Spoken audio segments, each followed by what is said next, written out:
Mainit agad si Lebron James mga kaibigan sa opening ng game kontra sa Warriors. So hindi pinaglaro ang mga rookie dito. Siyempre Warriors ang kalaban. Ang tindi ng pinakita dito ni Rui Hachimura mga kaibigan. No?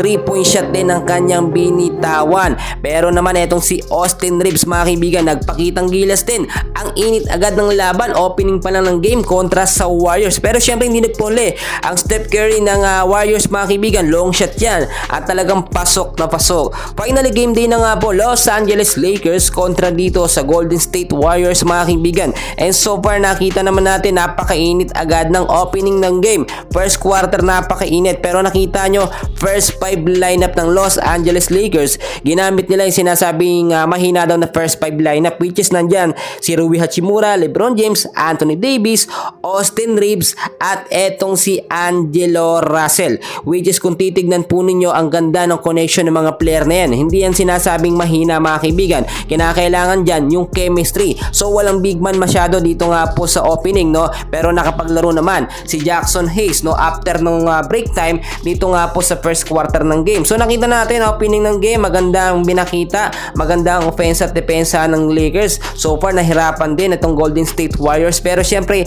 iba yung kalibre ng Warriors ngayon, no? Nasa condition lahat po ng kanilang mga player.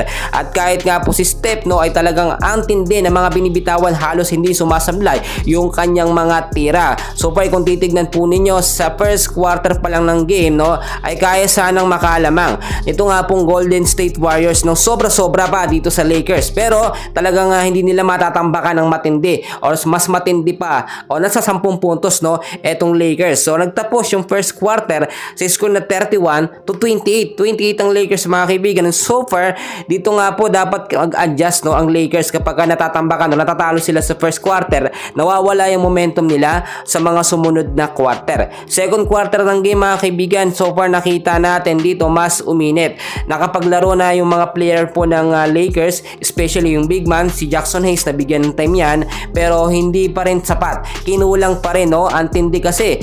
Kita nyo, simplihan lamang yung lineup po ng Warriors, pero matindi naman yung mga banat mga kaibigan. Kapag mga intense and crucial na, mga last 5-4 minutes na lamang, doon po humahataw ang Warriors. Pero syempre hindi naman pinapabayaan ng Lakers na matambakan po sila ng sobra-sobra sa ilang puntos ng Golden State Warriors. Nagtapos yung second quarter, si score nga po na 58-51. Third and fourth quarter ng game mga kaibigan, dito sinasabi natin yung mga crucial moment na dapat makahabol ang Lakers. But syempre mahirap talaga at mabigat na kalaban itong Golden State Warriors. Pero napakaganda naman ang pinakita ngayon ito nga pong Lakers, and so far kinakailangan pa nila magkaroon ng mas matinding adjustment para sa mga susunod na game. So first 5 lineup para sa akin approve na approve, no? Rui Hachimura, Angelo Russell, Anthony Davis, Austin Reeves at itong si LeBron James. Kinakailangan lamang magkaroon ng mas maayos na rotasyon.